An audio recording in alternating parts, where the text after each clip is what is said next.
jangan mudah menyerah aja intinya.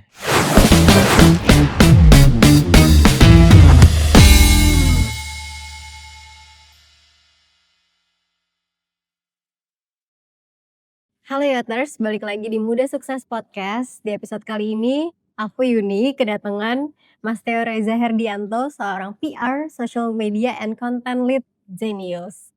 Halo Mas Theo. Halo Yuni, halo teman-teman dari On Top. Thank you udah undang aku ya ke sini. Thank you udah mau mampir-mampir di sini dan ngobrol-ngobrol bareng sama aku. Oh ya, sebelum lanjut nonton, jangan lupa subscribe dulu.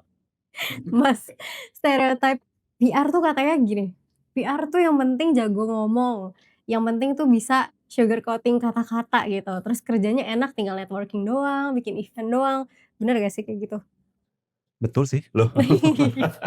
Gimana sih? Betul sih, ya itu Bener. ada betulnya, Heeh. tapi nggak cuma itu sebetulnya, ada banyak sih di luar dari itu. Kan sebenarnya kita juga ada persiapan, background Heeh. checking itu juga nomor satu, research gitu ya, kita perlu tahu tuh, acara akan seperti apa, kemudian audiensnya gimana, Hmm. kemudian nanti siapa spokesperson yang perlu kita persiapkan gitu, dan kemudian sebenarnya sebelum itu kita perlu tahu dulu objektifnya apa nih. Apakah reputasi yang mau kita angkat, apakah awareness, dan lain-lain. Jadi ada banyak hal, dan itu nanti ketika objektif sudah terbentuk, itu kita bisa tahu kita arahnya kemana, Hmm. activity-nya mau seperti apa, audiensnya gimana, dan segala macam. Jadi kalau ngomongin soal sugar coating, networking, itu betul ya, itu betul gitu. Tapi sebenarnya di luar itu tuh ada banyak hal yang kita kerjakan Yang sih, yang gitu. dilakuin. Apa hal yang paling challenging di dunia PR? Paling challenging, kalau nyebut krisis mungkin itu salah satunya ya, gitu, krisis communications karena bentuknya krisis tuh beda-beda banget gitu Iya, ya, iya. dan kita harus gerak cepat, kita harus tahu, making decision-nya juga harus cepat, eskalasinya harus cepat, monitoring juga gitu ya. Itu yang, aku rasakan juga itu pokoknya challenging gitu, tapi Hmm. ketika udah selesai, bisa juga ya aku bikin itu kemarin, nyelesain itu semua gitu. Jadi ada rasa kepuasan dan ada learning yang bisa aku dapetin sih dari situ, gitu. Oke. Yang paling kayak worst banget, krisisnya apa? Krisisnya, boleh nyebutin nggak ya? Oh, kalau nggak boleh ya udah pip. Pip, nggak boleh nyebutin ya. Jadi ya mungkin aku ini aja sih, apa namanya, Secara sedikit general. secara general aja ya. Jadi karena aku kerja di banking dan aku sebetulnya juga nggak punya background banking sebelumnya gitu. Mhm. Jadi aku sedikit cerita, narik, ke belakang dulu cerita aku dulu. Aku basic-nya dari agency, PR agency gitu ya. Ya, kerja di agency dan kerja di corporate tuh beda banget, totally different gitu. Dan ketika aku masuk ke dalam korporasi dan kemudian langsung handle-nya bank gitu, yang bank itu punya cara kerja sendiri yang very, very rigid. Karena kan diawasi sama regulator ya, ada banyak regulatornya gitu. Karena kita juga ngejaga dana nasabah nih, jangan sampai keamanan dan segala macam itu nomor satu pasti gitu. Nah, mungkin yang cukup challenging sampai nggak tidur ya dan, mungkin tidurnya malam bangun subuh-subuh gitu ya pada saat itu, ketika pandemi sih. Kalau cerita sedikit Mhm. pandemi itu, mmm, dulu tingkat fraud itu banyak sekali waktu pandemi karena Wow. mungkin layoff juga banyak, kemudian, ya banyaklah orang kehilangan pekerjaan dan lain-lain. Jadi orang banyak menghalalkan banyak cara untuk dapetin keuntungan yang dengan cara cepat gitu, Mmm. menipu salah satunya dengan fraud gitu. Dan ya beberapa kejadian yang pada saat itu tingkat edukasi soal digital banking sendiri gitu itu masih sangat rendah dan kemudian awareness mereka terhadap menjaga keamanan dana mereka dan informasi mereka itu juga masih sangat rendah gitu. Jadi pada saat itu banyak yang tertipu gitu. Oke. Sesimpel kayak, eee, dia si fraudster ini mengaku, dari, keluarganya gitu ya, terus suruh sharing, "Eh, tolong share, ada 3 digit nih masuk ke dalam, handphone kamu, tolong di-share dong itu nomornya." Mereka nggak tahu bahwa nomor itu tuh sangat-sangat rahasia, Iya. gitu. Dan tidak boleh di-share ke siapapun, hanya boleh diri sendiri, bahkan ke pasangan, kakak, adik, mama, papa itu juga nggak boleh gitu. Dengan nggak tahu mereka secara unconscious sharing-lah itu dan akhirnya banyaklah, ya beberapa lah, ada yang akhirnya dananya hilang dan lain-lain, tapi emang karena ini, kesalahan, mungkin bukan kesalahan ya, keteledoran dari, pengguna itu sendiri yang Iya. mereka nggak tahu cara mengamankannya gimana, gitu sih. Jadi pada saat itu akhirnya, banyak beberapa sentimen-sentimen negatif yang masuk ke, kami gitu ya, Heeh. dan cukup ini sih, bergulirnya cukup cepat karena juga, kantor aku sendiri kan juga besar dan berkembang itu karena memang di sosial media ya. Mmm. Sosial media pada saat itu memang luar biasa, apa namanya, bisa apa namanya, men-trigger sesuatu gitu ya untuk pembicaraan conversation di sana gitu. Jadi akhirnya berkembang negatifnya luar biasa, snowballing effect-nya luar biasa gitu dan ya pada itu langsung kita bentuk tim, mitigasi sendiri untuk bisa nge-tackle isu ini. Jadi sempat ya nggak tidur lah ya, jam 12 malam gitu, terus sampai, pagi-pagi jam, 6, jam 7 pagi itu udah harus standby lagi gitu. Jadi memang ya itu sih. Tapi setelah dijalanin, wah kita udah selesai itu kemarin gitu. Jadi lesson buat ke depannya buat another pasti akan ada, hal-hal yang serupa lagi gitu ke Mhm, depannya, tapi agak sedikit-sedikit beda lah ya. Tapi kita udah punya lah, udah bekal sebelumnya, jadi kita bisa tahu harus gimana lagi nanti ke depannya. oke. Jadi, ya itu udah berat banget. Jadi ke depannya kalau ada kendala lagi ya, gue udah lebih kuat. Betul. Iya, oke. Terus, Mas Teo tadi bilang pas pas offline, pas kita off cam maksudnya. Ya Mas Teo katanya baca buku ini waktu kuliah. Apa satu value yang ada di buku yang mantap yang masih Mas pegang sampai sekarang? Aduh, aku nggak nyebutin waktu aku kuliah ya, jadi udah agak lama nih, beda banget nih gap-nya sama uni. Kalau aku sih mungkin yang aku ingat ya sini ada lead by example gitu. Kenapa? Jadi kenapa? Karena sebetulnya, lead by example tuh, kita sebagai leader itu, cara kepemimpinan kita tuh pasti akan berbeda-beda gitu ya, tergantung dengan siapa yang kita pimpin dan siapa yang kita hadapi, siapa yang kita report gitu ya. Karena manajer kita pasti juga akan berganti-ganti, tim kita juga pasti akan berganti-ganti gitu. Jadi, leadership style kita itu pasti juga akan beradaptasi gitu ya. Kita ngelihat situasi dan kita ngelihat audiensnya juga. Jadi by example, itu pas banget di aku dan aku masih ngena banget sampai sekarang gitu ya. Yang mana mungkin kalau zaman dulu orang-orang, langsung langsung ngedirect gitu ya, "Lu Hmm, harus begini, harus begitu." Tapi kalau anak-anak zaman sekarang Gen Z, mana mau mereka di-direct seperti itu. Mereka iya, mau dengerin dulu gitu. iya, Dan mereka idenya luar biasa banget gitu. Tim aku juga banyak yang Gen Z dan mereka tuh ideation-nya luar biasa banget. mmm, Jadi aku biarkan mereka dan tidak mau mematahkan semangat mereka dan ide mereka. Jadi silakan kalian beride, tinggal nanti aku dari belakang aja. Oh kayaknya kalau secara bisnis ini nggak bisa deh ini ke arah sini. Kayaknya nggak bisa ke arah sana juga deh. Kayak harusnya ke sini gitu. Jadi aku bukan ngedirect tapi lebih ke ngawasin dari belakang gitu sih. mmm, Itu jadi kayak yang sesuatu yang ya aku terus belajar juga sih gitu. apa, selain dia kreatif mungkin ideation-nya, Gen Z apalagi kelebihannya? Sama habis itu kekurangannya?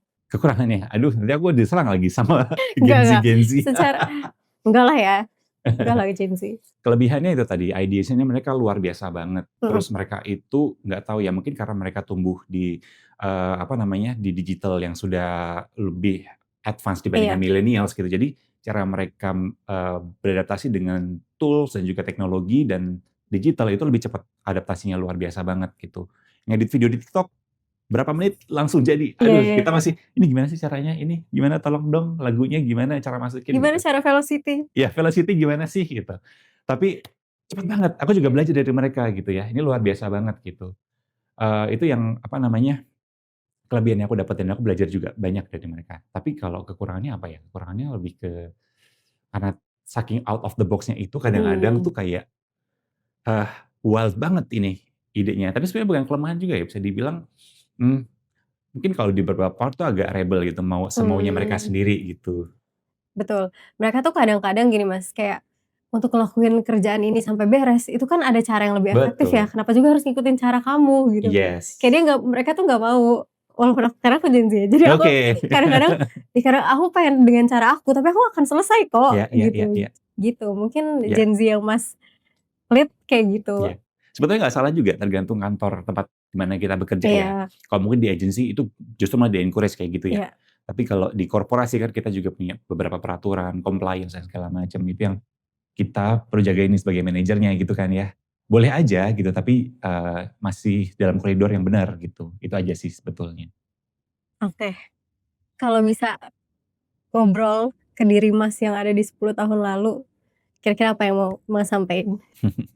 10 tahun yang lalu, ini menarik banget pertanyaannya karena ini juga relate sama, beberapa bulan yang lalu aku sempet di satu momen, di waktu bengong gitu ya, tiba-tiba aku scrolling email aku, email pribadi gitu ya, di Gmail aku. Scrolling, ke send email di dalam send inbox-nya itu ya, apa namanya, email-email, Buat diri sendiri? soal buat bukan diri sendiri, buat, eee, aku apply pekerjaan, Oh, gitu. terus? Aku scroll, banyak juga gitu ya, waktu aku lulus kuliah dulu, berapa tahun yang lalu gitu ya, mmm, banyak juga nih, beberapa CV-CV atau kayak, apa ya, portofolio yang aku kirimin ke beberapa perusahaan Mmm, dan Ada, bisa dibilang puluhan ada kali, bahkan ya Wow. puluhan sih. Dan pada saat itu aku lihat lagi, jadi aku langsung flashback lagi ke 10 tahun yang lalu gitu ya. Aku pernah di fase agak desperate nih, kok aku bisa ya nggak dapat kerjaan? Karena aku ke-trigger juga teman-teman aku semua udah lulus kuliah, udah dapat pekerjaan, tapi aku sendiri kok belum ya gitu. Jadi aku pernah di fase itu gitu, dan aku ngelihat lagi satu-satu nih CV-nya dan gimana cara aku nge-bridging untuk apply pekerjaan itu. Ternyata memang semuanya itu nggak aku bikin customize, semua aku bikin standar gitu ya. Mmm. Dan satu hal yang aku dapetin tuh kayaknya ketika kita menghadapi audiens tertentu, itu tuh kita nggak bisa pukul rata semuanya. Karena setiap audiens, aku ketemu sama Yuni juga, pasti Yuni juga punya background latar belakang sendiri yang berbeda gitu. Jadi kita perlu tahu audiens kita tuh siapa, dan kita Mmm. perlu belajar juga pakai point of view-nya dia. Eee, dia itu mencari orang yang seperti apa, dia mau ngobrol sama orang tuh yang seperti apa. Kenapa aku akhirnya di-invite ke podcast ini, mungkin kalian juga udah background check juga. Jadi aku juga background check juga ke, apa sih podcast, yang on top ini gitu ya. Mhm.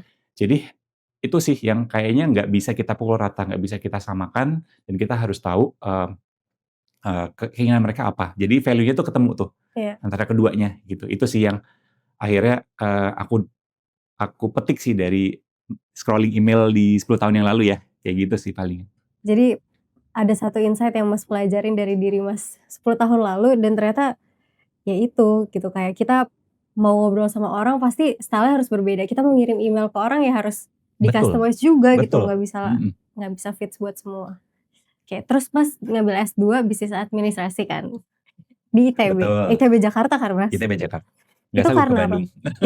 Itu karena apa? Karena tuntutan pekerjaan atau karena emang Mas punya planning itu?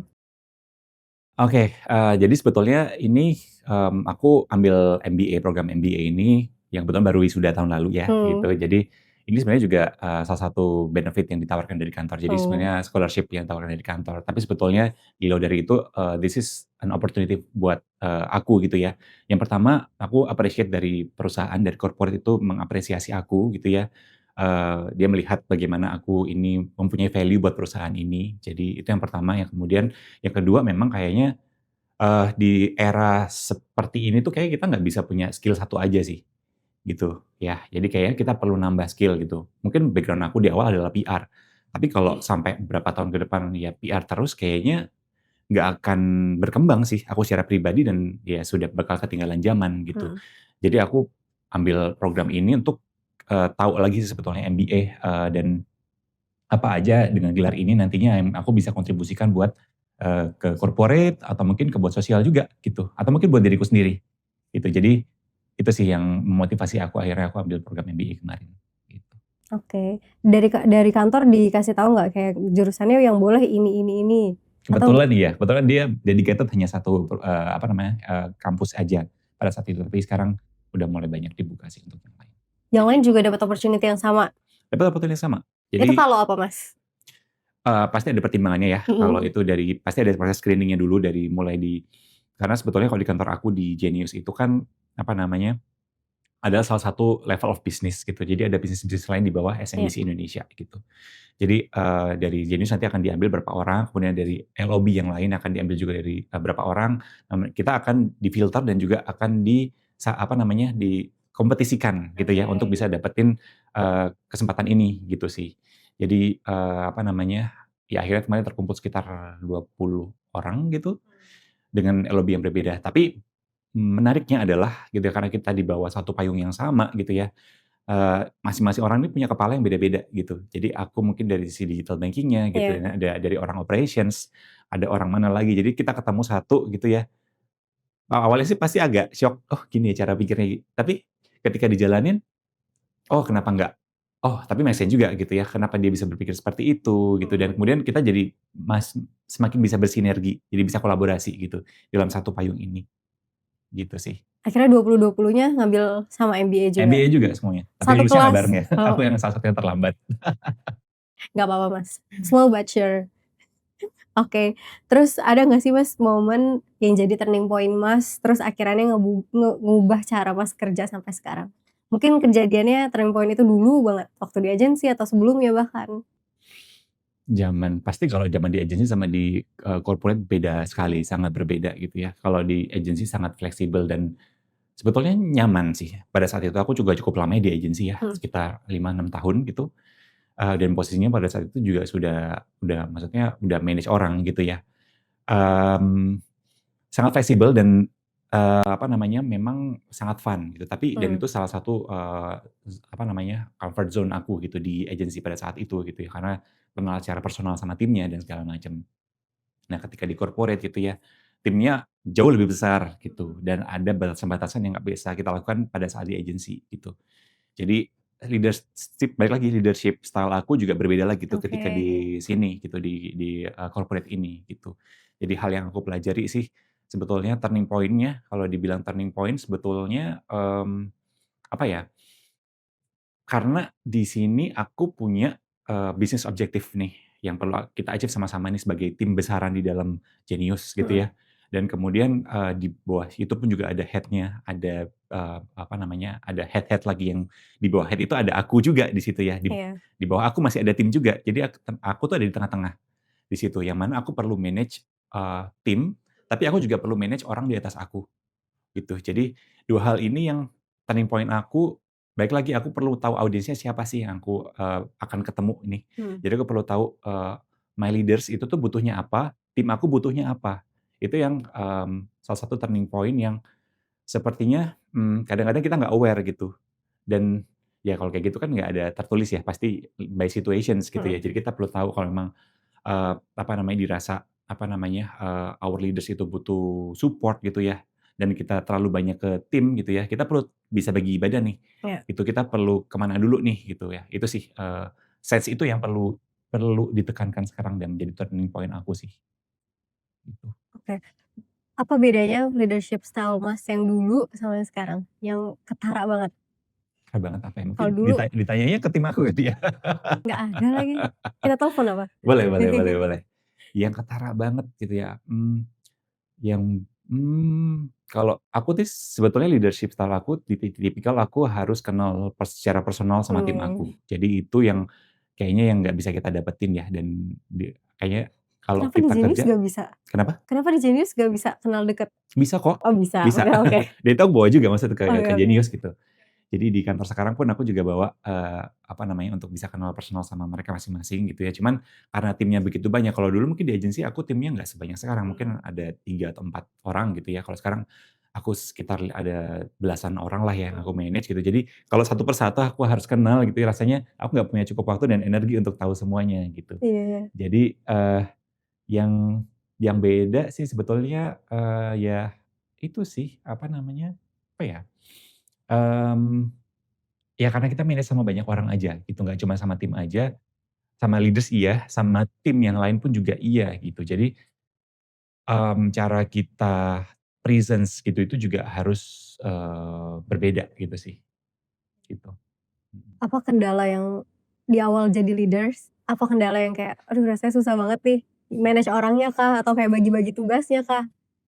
Iya, sebenarnya kalau manage orang, aku udah mulai terlatih sejak dari zaman dulu, zaman di agensi ya, tapi sekarang yang aku rasakan tuh lebih ke pekerjaannya gitu. Kalau di title kamu tadi sempat sebutin ya, itu kan agak panjang nih title-nya ada PR, sosial media, Iya iya iya. konten gitu ya. Apa sih itu gitu Heeh ya. heeh. Yang awalnya aku background-nya adalah PR dan ditarik ke belakang bahkan aku tidak punya ilmu PR sama sekali. Aku Marketing. di marketing, di ekonomi dulu kuliahnya. Terus harus tiba-tiba bekerja, by any chance gitu ya, this is opportunity akhirnya ya udah nyemplungnya di PR dulu berapa tahun. Tapi along the way akhirnya, ternyata company juga butuh nih buat social media, nge-take care social media dan juga konten. Konten dalam artian di sini adalah website ya. Mhm. Jadi ada section apa namanya, artikel gitu ya di website Genius gitu ya, dan ada video juga sih, ada podcast juga kebetulan itu yang apa namanya, perlu di-take care gitu dan di situ yang jadi aku merasa, "Waduh kerjaan apa lagi ya ini? Ini barang apa lagi ya? Kita harus belajarnya dari mana dulu ya?" Jadi di awal-awal tuh aku lebih banyak mendengarkan tim karena mungkin mereka udah mulai duluan. Iya. Jadi mereka udah expert, jadi aku banyak tanya ke mereka, "Ini gimana sih? Cara kerjanya gimana sih? Cara ngelihat ini tuh gimana?" Gitu. Dan alhamdulillahnya mereka juga suportif banget gitu, karena mungkin dimulai dengan pendekatan personal tadi gitu ya. Jadi mereka tuh nggak reluctant untuk mau ngajarin nih, ini bosnya agak bodoh nih gitu ya, masih baru nih gitu. Manajernya masih agak bodoh nih, belum tahu apa-apa. Mereka tuh mau jelasin Mhm. gitu, mau dengerin dan aku juga seneng gitu dengerin mereka karena ada learning baru gitu. Lagi-lagi aku seneng belajar skill baru yang yang kayaknya ya nggak pernah aku bayangkan sebelumnya dan ada di depan mata gitu. Di situ sih yang, menjadi ini aku sih sebetulnya. Oke. Jadi PR tuh kan sebenarnya kayak aja ngelakuin juga kan daily task-nya admin sosmed, Mas. Betul. Capek nggak sih, Mas, kadang-kadang kayak, ini pertanyaannya udah dijawab Mas mungkin nggak ngelakuin itu, nggak turun langsung ya, tapi mungkin sempet kayak ngedenger tim Mas kayak, "Aduh ini kenapa sih orang-orang nanyain pertanyaan yang sama?" Padahal udah dijawab loh di atas. Sempet ada nggak kayak gitu-gitu? Ada sih, pasti ada. Iya pasti itu Tapi kan setiap hari teknologi udah tuh. makin canggih, saya bisa di-pin tuh komennya. Kalau misalnya berulang, ya udah kita pin aja dari situ gitu. Tapi kebetulan Oke. kalau di kantor aku, dulu banget ya memang kita, membantu merespon tuh yang ada di sosial media dan unik-unik banget tuh dulu ininya, apa namanya, komentar-komentarnya ya Mhm. orang-orang netizen-netizen ini. Terima kasih sudah meramaikan kolom komentar. Nambah engagement apa apa yang paling unik? Paling unik itu apa ya dulu ya? Yang unik tuh dulu waktu pandemi sih. Mmm, Pandemi itu kan semua tuh serba online. Bahkan kita dulu punya booth yang ada di, beberapa, spot gitu ya, ada di mall segala macam, itu juga tutup, harus dipaksa tutup. Mall pun oke. juga tutup ya pada saat itu, ingat nggak ya? Kita nggak boleh ke mana-mana tuh. Bener, Nah lockdown. betul, lockdown ya gitu. Nah itu dan itu agak lama ya, sekitar berbulan-bulan, 6 bulanan gitu, dan orang-orang udah mulai pada bosan di rumah dan dia nanya gitu, "Eh kangen deh dikejar-kejar mbak-mbak Jenius," katanya gitu. Jadi kalau dulu di mall dia menghindar, terus dia kangen, "Eh kangen juga ya dikejar-kejar sama Mbak Jenius," gitu. Oh iya dulu Tapi nawar-nawarin ya? iya Iya iya ditawarin iya iya. kan saya sampai dikejar-kejar gitu, "Kak udah punya jenisnya belum Kak?" Gitu, "Boleh minta waktunya sebentar," gitu Iya kan. iya. Pasti kamu pernah ditawarin di mall ya? Iya dulu. Tapi itu yang bikin kangen dan akhirnya kita ini kayaknya kalau kita hadirin Mbak-Mbak Jenius secara online, menarik juga nih. Akhirnya kita bikin konten yang justru malah kita tabrakin sekalian. Heeh. Dalam artian, kita hadirkan Mbak Jenius, dibikin scene dia lagi di toilet gitu ya, "Mbak, Kak udah punya jeniusnya belum?" Gitu. Di parkiran juga, "Kak udah punya jeniusnya belum?" Dikejar-kejar dan viral dan akhirnya dari komentar-komentar netizen ini akhirnya kita bikin konten juga dan akhirnya rame, gitu. Iya semuanya ngerasa relate karena ngerasa kangen dan pernah Iya, di-stop-in. betul. Oh, nice nice. Terus, apa hal yang paling seru di dunia PR Mas sekarang, yang Mas rasain? Yang paling seru ya, PR. Nah, kalau PR itu sebetulnya ini juga opportunity lagi-lagi ya, tempat aku bekerja sekarang meskipun banking itu cara berpikir orang-orang yang ada di dalamnya itu sangat open minded. Termasuk bahkan ke leaders-nya. Dengan usia mungkin nggak ya dibilang muda, nggak muda, tapi jiwanya muda, gitu. Oke. Jadi mereka sangat open minded, yang menarik tuh PR itu kalau zaman dulu tuh PR konvensional pasti audiensnya media. Bagaimana kita membangun relasi sama media, gimana kita build reputation dari sana. Tapi semakin ke sini gitu ya, yang namanya, orang membaca informasi atau mendapatkan informasi itu kan nggak cuma dari media aja, bahkan sekarang udah mulai aja ada homeless media ya, ada high page gitu kayak yang ya mereka nggak punya kantor, mungkin ada kantornya sekarang, tapi mereka itu mengumpulkan berita dari beberapa sumber di Iya. online, terus kemudian, mereka refresh lagi gitu ya, ada yang cukup besar sekarang. Aku nggak sebut nama ya, gitu. Jadi, dan beberapa juga dari KOL dan mulai mulai bermunculan. Jadi orang-orang tuh sekarang udah mulai baca, lagi-lagi audiens itu udah mulai baca atau dapat informasi itu dari, media-media yang tidak konvensional lagi gitu, dan beragam sekali sekarang. Mhm. Jadi yang menariknya sekarang di PR, di tempat aku bekerja sekarang itu, our leadership itu meng-encourage kita, the team, itu untuk explore berbagai macam spektrum, apa namanya, channel-channel yang untouchable gitu, yang unthinkable juga gitu Mmm, ya. Contohnya kayak sorry sorry, apa namanya, KOL gitu ya. Kita udah mulai engage ke beberapa KOL. Jadi sifatnya sekarang nggak cuman, ya udah gue bayar lu bikin konten, tapi mmm, kita ada engagement-nya secara personal. Itu yang kita pengen build juga sih nantinya gitu, yang sepertinya, apa namanya, hal-hal seperti ini yang di PR zaman dulu dan sekarang itu sangat-sangat berbeda sih dan PR harus terus berkembang. Namanya juga public relations ya, iya. bukan media relations gitu. Jadi ini yang, sepertinya, apa namanya, akan terus berkembang dan kita akan belajar skill baru dan relasi yang baru lagi sih, gitu kalau di PR. Oke. Siapa sih Mas BA-nya Zenius sekarang? BA-nya, nggak ada sih BA-nya Jenius, kita nggak punya brand ambassador sih. Kalau KOL yang kayak, ini jenius banget nih, nggak ada juga kayak, ya udah Kita beragam banget ya karena segmen usianya juga kita dari yang apa, masih Gen Z gitu ya, mhm, millennials, bahkan yang udah lumayan senior pun juga ada gitu. Jadi kita pemilihan KOL itu agak beragam. Gen X pun juga, Gen X juga iya. ada gitu. Jadi apa namanya, kalau dibilang namanya siapa, Ada banyak sih sebetulnya, ada banyak banget sih. Oke, yang represent Heeh, Genius tuh banyak. banyak banget.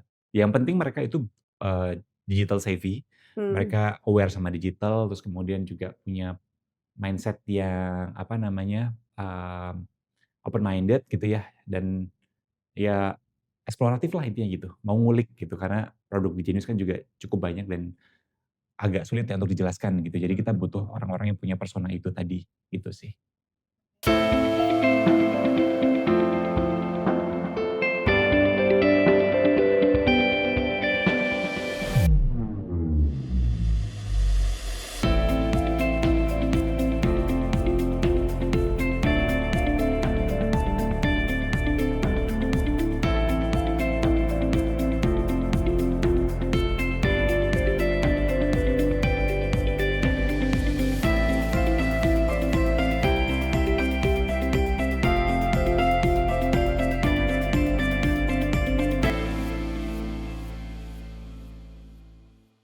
oh ya nih kan baju aku, "Make your team performs." Nah jadi Pak Billy Boon tuh percaya leaders create new leaders lah.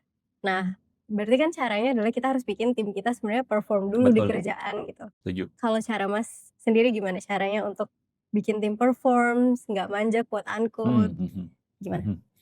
Mungkin yang pertama yang, kalau dari aku pribadi gitu ya, sebagai lead gitu ya, itu, ada satu konsep yang aku percaya banget gitu ya, learn and unlearn gitu. Mmm, Jadi kita belajar sesuatu, tapi ketika kita udah satu titik gitu ya, kita harus unlearn itu dan kita harus belajar new skill lagi gitu. Jadi melepaskan yang sudah pernah kita pelajari dan untuk kita bisa berkembang lagi ke satu hal yang baru yang mungkin nanti juga bermanfaat juga buat yang lain. Nah, jadi dimulai dari diri sendiri dulu gitu dan kemudian baru ke tim nih. Nah, tim ini juga kita perlu lihat nih, potensinya tuh gimana sih gitu ya. Ketika si anggota tim tersebut udah melihat rasanya udah waktunya dan dia punya potensi yang cukup besar, the power of delegations gitu ya, kita sebagai manajernya dia, itu tuh penting banget gitu. Jadi jangan sampai ownership-nya kita terlalu tinggi, terlalu micromanage, itu menjadi timnya nggak berkembang gitu. Jadi kalau kalau menurut aku, ketika aku sudah percaya sama tim gitu ya, sama beberapa orang yang aku, melihat dia cukup performanya cukup baik gitu ya, aku mulai delegasikan beberapa tugas-tugas yang cukup krusial gitu ke dia gitu ya. Mulai dari manajemen, terus mmm, mulai dari apa namanya, decision making gitu ya, itu udah mulai aku delegasikan ke dia gitu. Dan, ya pastinya sambil diawasin ya mmm, gitu, ini udah bener atau belum, kalau emang masih belum bener ya kita colek dia gitu, kayaknya nggak bisa begitu deh gitu. Gitu sih, jadi kayak apa namanya, ketika managing tim itu nggak 100% itu kita semuanya kita limpahkan ke tim, tapi justru malah kita ngelihat diri kita sendiri dulu gitu. Tim itu udah siap belum ya? Kita sendiri itu udah siap belum ya? Gitu. Jadi balik lagi sih self reflection dan kita melihat bukan opportunity, melihat, apa yang ada di depan mata kita dulu gitu, yang mana yang perlu kita benahi, gitu sih. oke. Terus, ada nggak satu prinsip yang Mas selalu pegang untuk ngebangun mereka? Selain ngelihat diri sendiri, selalu reflect ke diri Mas.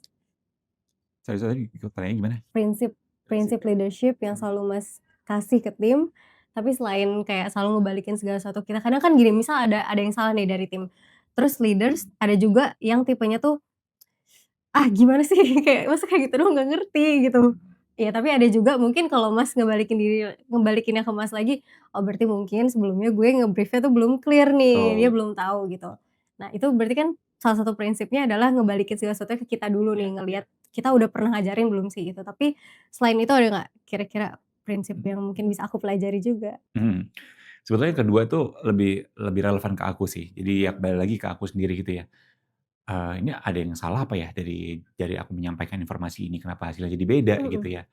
Terus aku balik lagi sih, ngelihat, apa sih yang dilakukan untuk persiapan apa, kerjaannya dia ini gitu ya. Aku coba trace back lagi nih, gitu. Jadi aku coba spotting di mana yang sekiranya tuh kayak, apa namanya, error-nya ada di mana sih mmm, gitu. Nah itu kan tugas tugas leaders ya untuk tahu itu di mananya gitu dan ya apa namanya, ketika kita tahu mana yang menjadi, apa namanya, perlu diperbaiki, itu yang kita sampaikan ke timnya gitu ya, apa namanya, dia tuh, ada beberapa apa namanya, spot yang itu perlu di-improve lagi loh gitu. Bukannya jelek gitu ya. Dan aku tipikal yang tidak mau menjatuhkan ya, "Ya kerjaan lu jelek," gitu. Mmm, Mungkin belum pernah ya aku bilang kayak gitu. Tapi kalau lebih lebih ke encourage gitu, yang mana kayaknya ini belum belum belum tepat ya kayak gini. Kalau menurut aku, kalau dia si tim ini terlihat clueless, aku mulai mencoba untuk memberikan beberapa opsi. Tapi balik lagi ya, bukan aku yang memberikan decision, tapi aku mencoba untuk encourage dia mencoba berpikir ke beberapa option yang mungkin di kepala dia juga ada option. Jadi aku mmm, nge-trigger dia juga gitu. oke. Jadi menurut kamu kalau ini nggak, apa namanya, ini, nggak berhasil, menurut kamu gimana? Aku tanya dulu ke dia. Kalau dia terlihat bingung, aku coba kasih beberapa opsi, "Kalau kayak gini gimana? Kalau kayak gini gimana?" Terus kalau dia udah mulai, "Kayaknya enggak deh Kak, kayaknya bisa gini deh." Ya udah coba aja kayak gitu.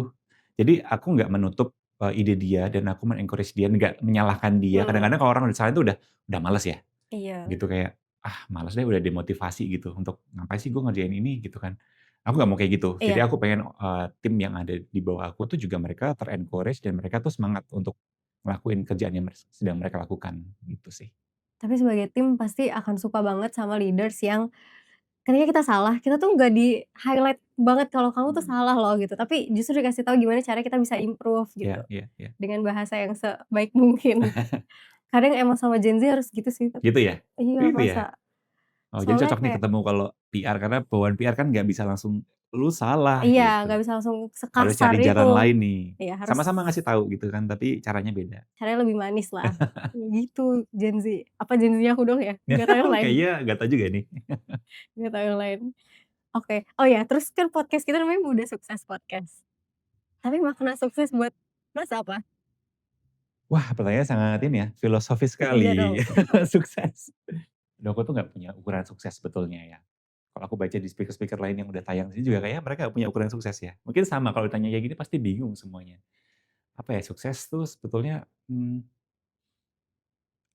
ukuran sukses sebetulnya aku tuh nggak yang jangka panjang sih. Jadi aku Mmm, selalu ngelihat dari yang terdekat dulu gitu ya. Aku sudah berhasil melakukan apa, hal-hal kecil apa yang udah aku lakukan dan aku berhasil melakukan itu. Sesimpel aku sekarang udah berhasil bisa bikin konten sendiri gitu, nggak cuman sekedar nonton konten, tapi aku udah bisa bikin konten. oke. Itu salah satu kesuksesan buat aku. Iya, mini suksesnya, Mini sukses, iya small wins buat aku, iya, gitu sepuluh. sih. Dan kadang-kadang small wins itu nggak kita sadarin gitu ya. Kita cuman, fokusnya ke hal yang besar aja, kita Yang pengen belum jadi kita apa. dapat ya. Betul. Jadi kita perlu perlu mengapresiasi diri kita sendiri gitu ya, dari small wins yang udah kita kumpulkan ini untuk, karena small wins ini tuh mengantarkan kita untuk menjadi big wins itu tadi Mhm, nantinya, gitu. Jadi, sukses kalau ditanya sukses sukses tuh ukuran sukses seperti apa, ada di hari-hari kita sebetulnya yang kita sadarin sebetulnya ya. Yang kita bawa akhirnya kita bisa di posisi itu nantinya. Mungkin aku di posisi sekarang ini karena mungkin aku sebelum-sebelumnya aku menyadari bahwa ada small wins yang aku apresiasi gitu ya. Ke diri sendiri gitu dan akhirnya aku bisa sampai di titik ini. Dan aku merasa pun titik ini tuh bukan yang final ya, iya. masih ada titik lainnya lagi dan nggak tahu apa nantinya. Jadi fokus ke hari ini aja menurut aku, dan kayaknya kita perlu menghargai dan melihat lagi, ada small wins apa yang bisa kita, bawa nanti ke Ke depannya, depannya. gitu. Oke, semoga makin banyak small wins di hidup ya Mas Teo. Amin, buat Yuni juga Amin sama. amin. Buat Devi sama Jason juga, Yes. semuanya ikut. Oke, terus kalau buat mahasiswa yang nantinya mau berkarir di dunia PR, konten, sosial media, apa yang harus mereka siapin dari sekarang, Mas? Oke. Yang disiapin dari sekarang sebetulnya mental dulu sih, gitu ya. Nomor satu tuh mental sih, mental.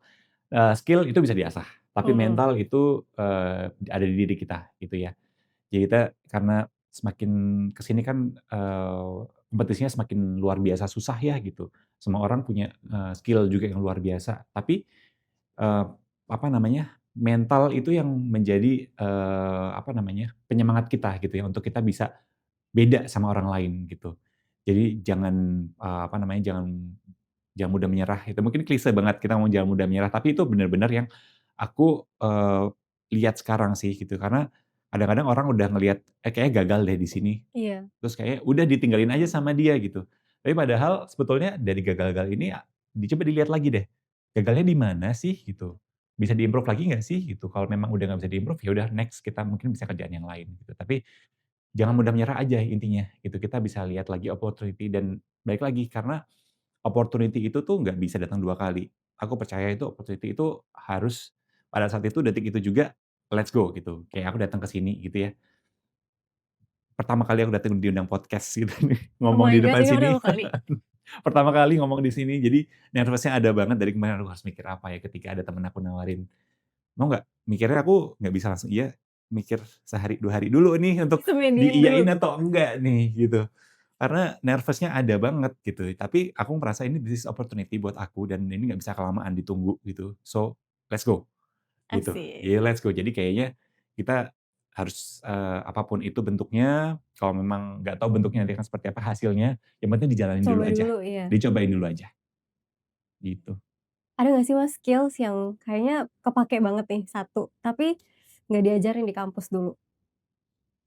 Skill ya, aku sambil mikir dulu apa yang nggak diajarin di kampus, karena di kampus tuh udah agak lama ya. Oh iya ya? Ketahuan ya umurnya? Kan baru Iya, Mas oh S2. ya S2, tapi ya S2, skill yang nggak ada itu, negosiasi. Mmm. Sebetulnya negosiasi ini ada di mana-mana, mau kita di pasar ada nawar harga itu kan negosiasi ya gitu. Iya, Di kantor pun juga banyak gitu, kita ketemu sama orang yang punya pemikiran yang beda-beda, dengan tingkat ngototnya juga beda-beda gitu ya, keras kepalanya juga iya. beda-beda gitu ya. Tapi sebenarnya kita lihat lagi kita sama-sama pengen achieve satu, objektif yang sama sebetulnya, Mmm, cuman caranya beda-beda aja, nggak ketemu aja gitu karena bercabang-cabang.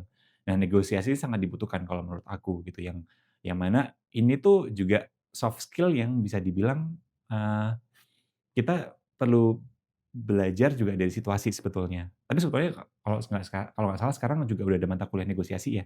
Jadi udah tahu nih cara-cara dasar-dasarnya gimana sih buat negosiasi teorinya, sama iya. orang, teorinya udah ada nih.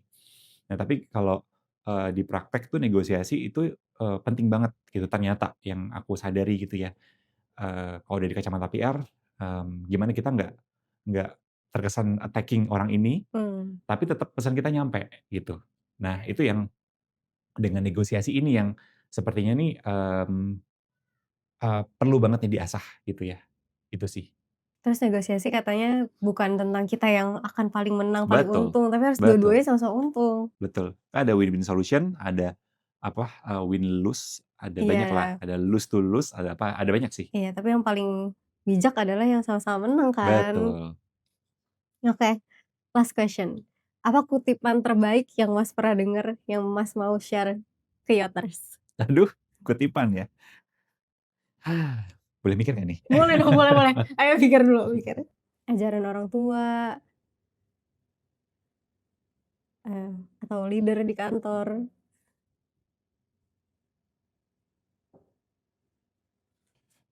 Kalau, mungkin bukan kutipan, lebih ke kayak spirit yang aku Bawa. bawa ya, Boleh. lebih ke stay true to yourself aja sih sebetulnya. Tahu diri kita tuh lagi butuhnya apa sih, Mmm, gitu. Kalau memang kita nggak mau ke sana ya jangan dipaksain gitu. oke. Jadi, ya karena kalau udah kayak gitu bikin diri kita tuh nggak nyaman dan akhirnya bekerjanya juga Hasilnya setengah-setengah, juga iya. gitu. Tapi beda halnya dengan kalau kita dikasih challenge dan kita melihat this is opportunity ya, meskipun kita belum tahu nih manfaatnya apa buat kita ke depannya. Itu beda banget, 2 hal yang berbeda gitu. Tapi kalau kita di awal udah tahu kita nggak mau ke sana, ya udah nggak usah dipaksain gitu. Karena apa namanya, ya kalau di aku ini tadi aku udah cerita juga ya soal gimana aku dapet task baru untuk ngerjain sosial media sama konten. Itu ya udah kalau kalau menurut aku itu something yang aku pengen nyoba gitu dan aku butuh gitu ya.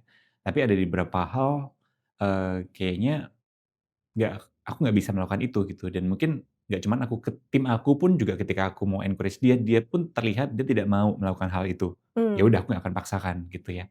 Meskipun sepertinya ada rasa sebenarnya orang lain tuh gitu, mmm, bisa, tapi aku nggak bisa maksain dan aku nggak akan memaksakan karena nanti gitu. hasilnya setengah-setengah Hasilnya akan jadinya. nggak maksimal Iya, gitu. Itu yang, eee, apa namanya, yang kita yang aku coba apa namanya, pelajari juga sih sekarang gitu. Apalagi di tengah sekarang informasinya banyak banget di mana-mana gitu ya, kita perlu pintar-pintar lagi milih informasi yang mana kita bisa dapetin buat diri kita sendiri gitu.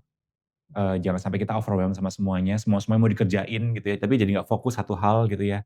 Jadi dengerin dulu sih, dengerin diri sendiri dulu sih sebetulnya, gitu. Jangan FOMO intinya, mmm, gitu. that's it. Oke, thank you Mas Theo. Thank you Sampai so ketemu much lagi Yuni. Yoters di episode selanjutnya. Jangan lupa subscribe. Bye-bye. Bye.